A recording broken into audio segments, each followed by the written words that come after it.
kuma manzo Allah bai kushe ba yana ta kwantar musu da hankali yana cewa ku yi haƙuri ku yi haƙuri ku yi haƙuri har suka nufi. Wannan ya nuna maka yadda shi yake da sassauci a kan addini, yana da haƙuri da mutane.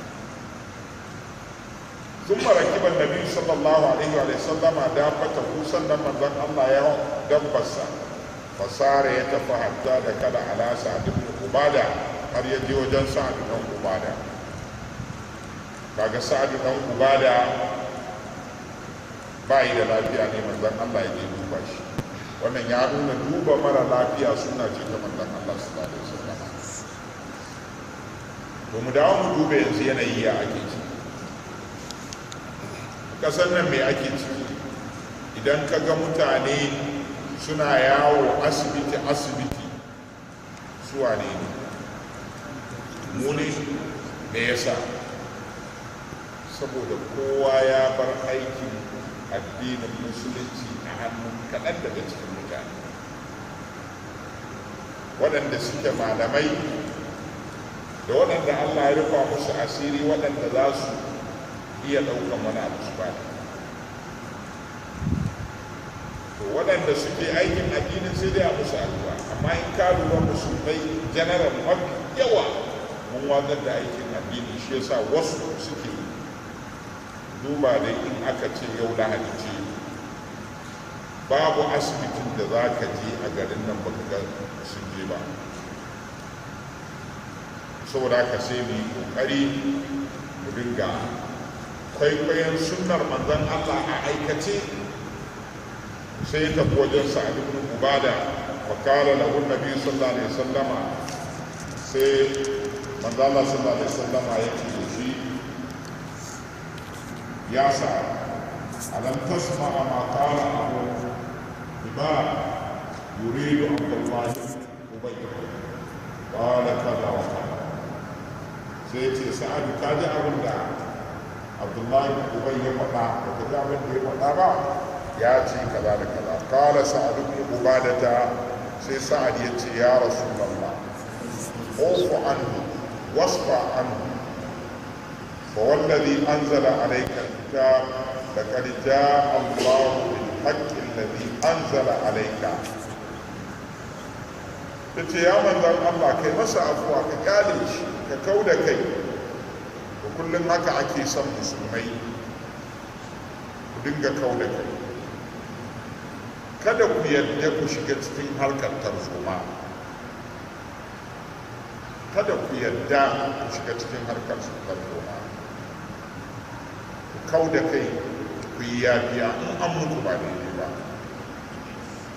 Kun ga yanzu yau shekara nawa ana faɗa da kokowa. Ku duba yanayin da aka shiga, ku duba matakan da aka taka. Yanzu a ce har yanzu ba a gama da su ba, me yasa? Saboda akwai waɗanda suke ba su goyon baya, ko waɗanda suke ba su support. Ka je ka faɗa wa kowa ka ce ni na faɗa, akwai waɗanda suke ba wa yaran nan goyon baya. Allah ne kaɗai ya san adadinsu. A goyon bayan nan na dukiya ne, a goyon bayan nan na tunani ne, na yaya za a yi kaza, in an yi muku kaza ga yadda za ku yi, ga yadda za ku kauce wa kaza da kaza. Sannan kuma daɗin daɗawa a cikin gwamnatoci, ba ma ce gwamnati ba, a cikin gwamnatoci akwai masu ba su kariya, akwai masu ba su taimako. Ku dawo wancan karan da aka yi wancan shugaban ƙasar, shi cewa ya yi har masu cin abinci da shi akwai su. To a lokacin motarsa aka gani, amma yanzu ta fara fitowa fili ko inda aka ce har yanzu ba a gama da Boko Haram ba, har suna da karfin da za su je su kori gari a yanzu. Kai ka san akwai da wuya cikin ko babu. To goyon baya kuma wanda suke samu wanda yake da mahimmanci shine na mutanen da suke shiga cikinsu, kuma mutanen da suke shiga cikinsu daga mummunan karantarwa su abin yake fara.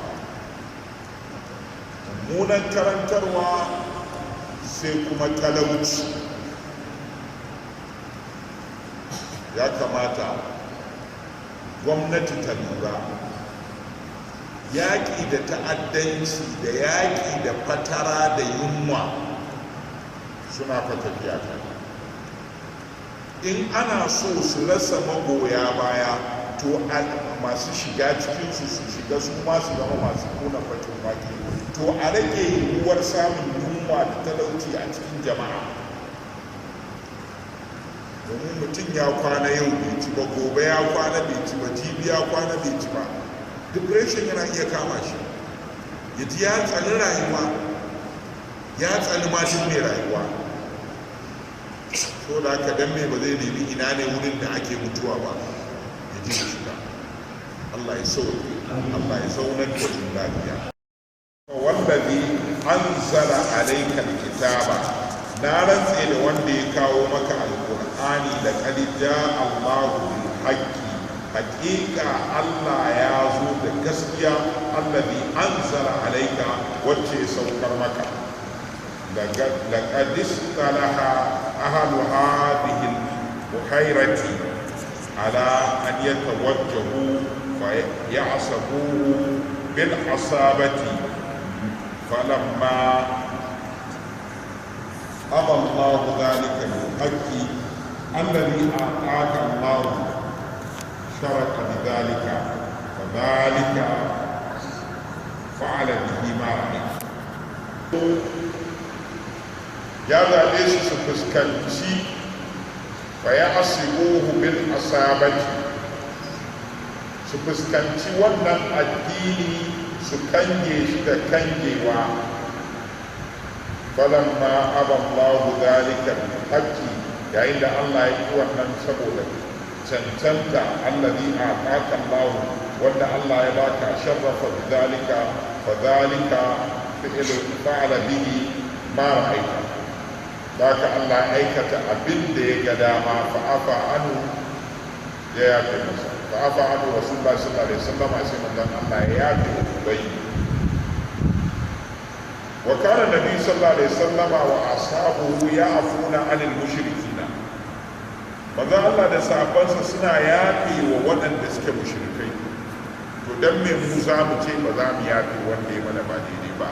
Dan me za mu dinga cewa sai mun rama, sai mun yi tashin hankali, sai mun yi bala'i? Don haka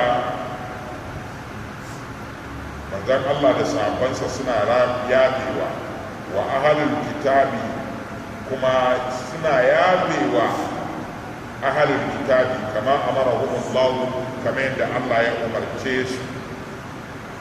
Wa yasbiruna ala al-adha, suna kuma yin haƙuri akan cutarwar da ake musu. Qala Allah azza wa jalla, Allah madaukakin sarki ya ce, wal tasta'in wala tasma'unna min alladhina utul kitab min qablikum wa min alladhina ashraku adan kathiran, wala tasma'unna, wallahi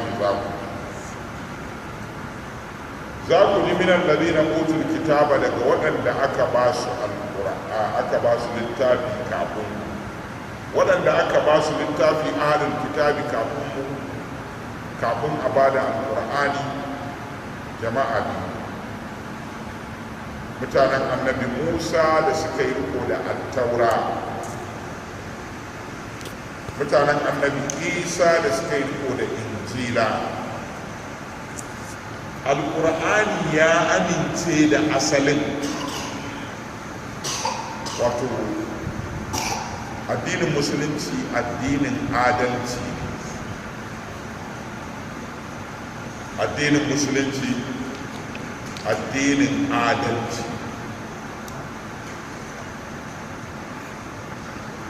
Addinin adalci ne idan ka cuɗanya gaskiya da ƙarya, zai ware maka ya ce ga gaskiyarka ita ce kaza.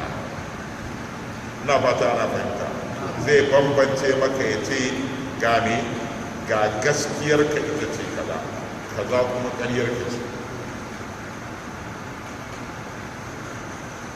musulmai ba mu rasa madafa a rayuwa ta rikice mana ba sai da muka yadda adalcin musulunci, sai kuma muka ce za mu yi ƙoƙari mu kare shi da ƙarfin cin tuwo, amma za mu haɗa ƙarya da gaskiya mu kira ta musulunci, to Allah ba zai taimake mu ba. kaga ahlul kitabi waɗannan guda biyu in ka ɗauki na farko mutanen annabi Musa, asalinsu menene su? musulmai ne su. asalin littafinsu wani irin littafi ne? littafi ne wanda Allah ya sauka.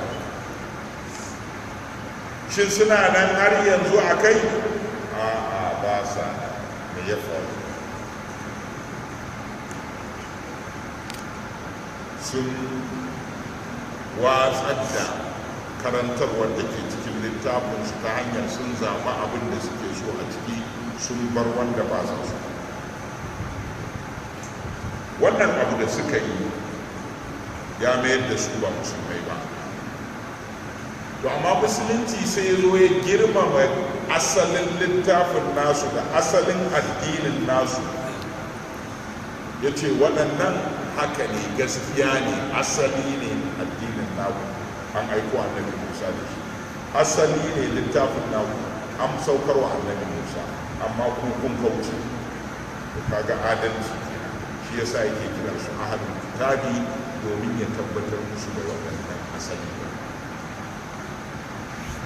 to sannan haka kuma kiristoci, bayan annabi Musa da yahudu suka karkace, su suna kan gaskiya, suna rike da addini, ba su bauɗe ba. ana tafiya bulus ya zo ya bauɗar da su.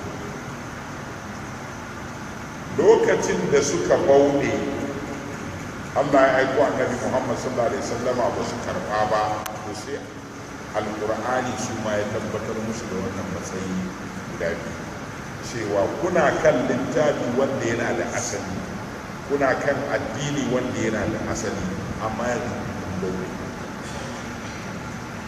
to shine dalilin kiransu ahlul kitabi. shin yanzu a haka muke tafiya mu musulmai a irin wannan adalci? idan mutum yana kan daidai ga kuma wani ɗan ba daidai ba, ba ma iya kallon daidai din, sai mu rusa daidai din saboda ba daidai din ba. wannan rashin adalci. to shine yasa alqur'ani yace wala tasma'unna min alladhina utul kitaba min qablikum wa min alladhina ashraku adan kathira. daga cikin waɗanda aka ba wa littafi, da kuma waɗanda suke mushrikai, da su waye mushrikai, su kuma su ne waɗanda ba a taɓa ba su littafi ba, fara ba su taɓa yin imani da wani annabi wanda ya zo da littafi ba, su ne mushrikai. a terminology din alkur'ani idan an ce ahlul kitabi su ne waɗanda suke da imani mai asali da, suke da littafi mai asali da, su ne ahlul kitabi. sai aka ɗauki littafin sai aka jingina musu aka ce masu littafi. su kuma mushrikai su ne waɗanda ba su yadda da alaƙa tsakanin sama da ƙasa ba. ba su yadda da ne ba alaƙa tsakanin ina sama da ƙasa, ba alaƙar ruwan sama ba. kaga ruwan sama daga ina ke zubowa? daga sama ya zuba ina? kaga wannan alaƙa ce aiko, ba wannan alaƙa take ne ba. alaƙa Allah mahalicci da ke sama ya aiko da saƙo zuwa wajen mutane da suke ƙasa,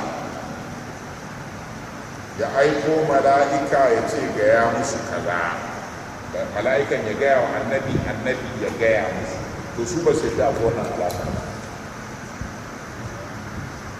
In ma za a samu alaƙa to kamata yi ta zama tana ƙasa,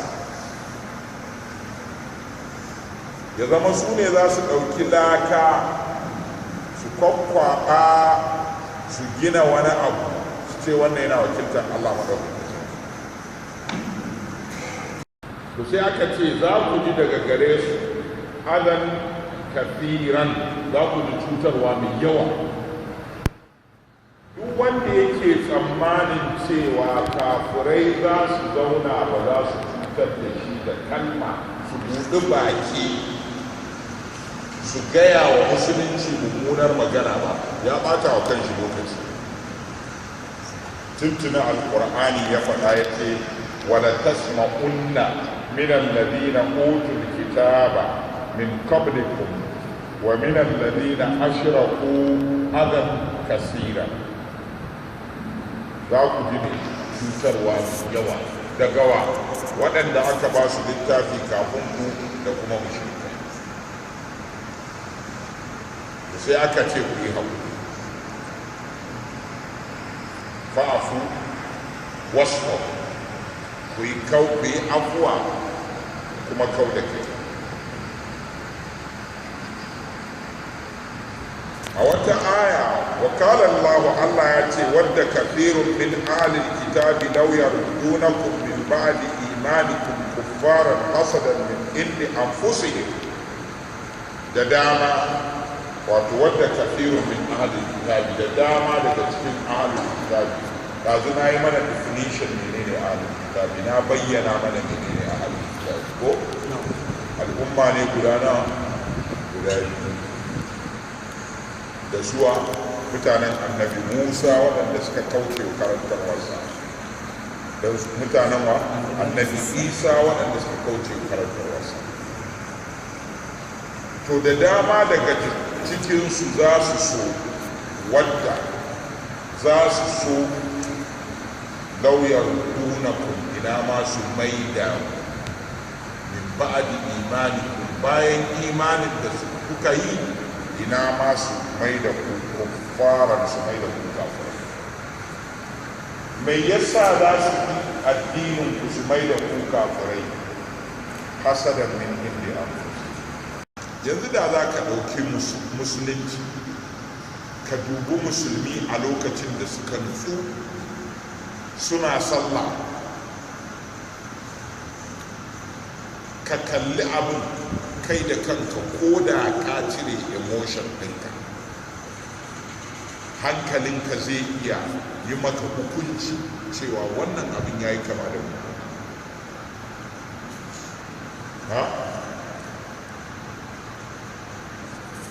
to amma ka je ka duba sauran addinan, in suna yin nasu duniyanci ya yawa.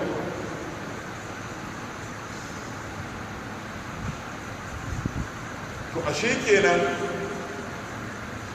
in ka dawo ka dubi dalilai kuma na cikin littafi, ka duba littafin su kai nazari bisa ilimi, ka duba littafin alkur'ani kai nazari bisa ilimi, musamman ma ka ɗauko binciken kimiyya ka ɗora.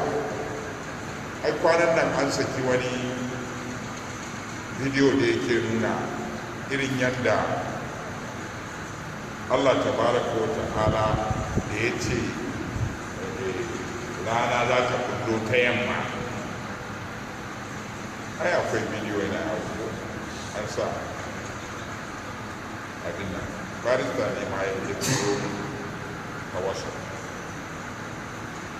wato ku je ku duba ku gani bayanan yadda planet suka fara juyawa, wanda zai sa nan gaba rana ta tabbata, ko da ba su yadda ba a kimiyyance ya tabbata. to me zai sa ba za su duba masadar min inda anfusu ila akhirin aya har zuwa karshen aya.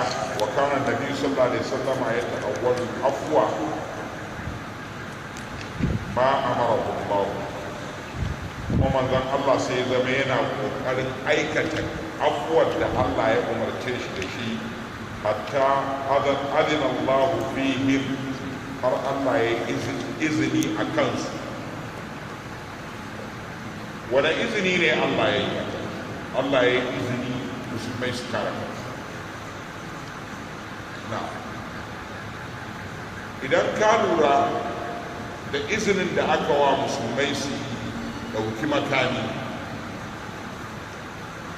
da kuma darussan da ake ta karantar da ku na haƙuri da yafiya, ku za ga cewa ba tukka da warwara ba ce, ba wai musulunci ya tukka a nan ya warware a nan yana cewa ku zauna lafiya kuma gashi ya ce ku yaƙi. A'a, yaƙin nan ba irin na ISIS ko irin na Boko Haram ba ne, ba irin shi ba ne.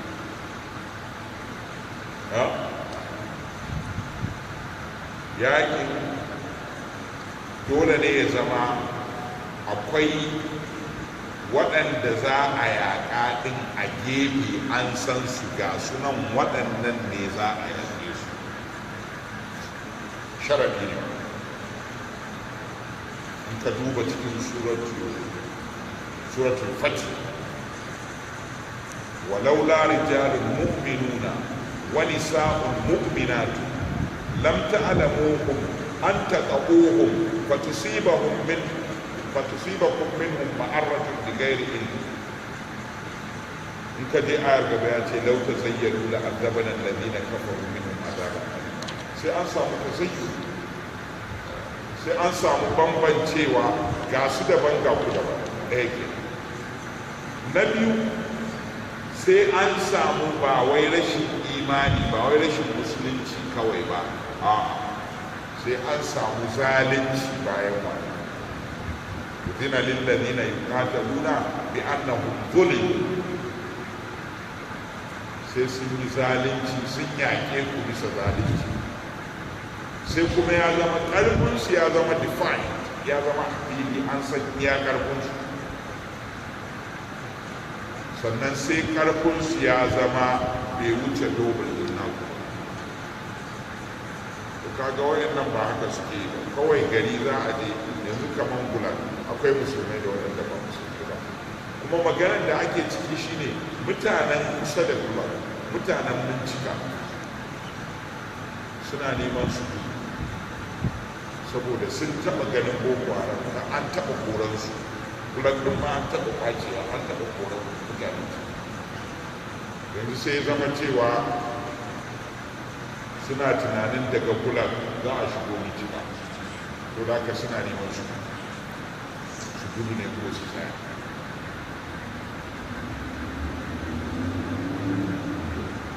har yanzu dai maganar da nake yi, ina fatan Allah tabaraka wa ta'ala ya shigar da ita kunnan shugabannin ƙasa su sani akwai alaƙa tsakanin yaƙi da ta'addanci da yaƙi da yunwa da talauci. Akwai alaƙa, ya kamata su zauna su yi tunani akan wannan. mutanen da suke nema su yi ta'addanci idan suna samun mutane waɗanda suke kwana ba sa ci, suna rasa kwabo, suna ganin kuma ba su da hope a rayuwa ne, za su shiga yanayin da zai iya sawa su ga kawai gara mutuwa. haka zuwa ka ce ba su yan kuɗi kaɗan da bindiga zo ku shiga, za su shiga. lallai ne a yi maganar faɗa da yunwa da talauci a ƙasa. akwai alaƙa, sannan akwai alaƙa tsakanin rashin adalci da yunwa da talauci a ƙasa. in ka ga mutanen ƙasa suna ta cewa wai yunwa tsada, rashin kuɗi, to komai kyan guda da tunani akwai bararru, akwai rashin adalci a haka. domin shi adalci da gyara tausaya wa talaka. duk inda ake gyara ake adalci su talaka ne zai samu sauki, ba zai dinga ƙara shiga cikin wahala kullum ana cewa ai an zo a yi gyara, an zo da da adalci da ya zo talaka kai haƙuri, muna ta yin haƙuri, ku daɗa yin haƙuri jama'a, amma ko kuma masu mulki ku sani wannan irin zafi yana buƙatar a duba shi. Allah ya taimake mu. Maza Allah haka kamar izini falan ma ga Rasulullahi sallallahu alaihi wasallam Badar, yayin da manzon Allah sallallahu alaihi wasallam yayi yakin Badar. Yakin Badar yana da muhimmanci a karantar da mutane su san yakin me ya faru a yakin Badar, domin su gane cewa akwai alaƙa ta kudda a tsakanin gaskiya da cin nasara, a tsakanin taimakon Allah da imani na gaskiya akwai alaƙa. In kuna da imani na gaskiya, kuna kan gaskiya, kuna kan adalci, to Allah zai taimake ku. Komai kankantan ku, mutum 313 suka kwafsa da mutum 1000. Mutum 1000 din nan kowa yana da takwabi, wani ma da takwabi da mashi, wani yana da makyankewa, wani yana da gariyo, wani yana da barandani, wani yana da kuma garkuwa da yake kare kansa. waɗannan mutum 313. ربي شكرا هديت قلبي شكرا نورت دربي شكرا شكرا يا رب شكرا يا ربي شكرا هديت قلبي شكرا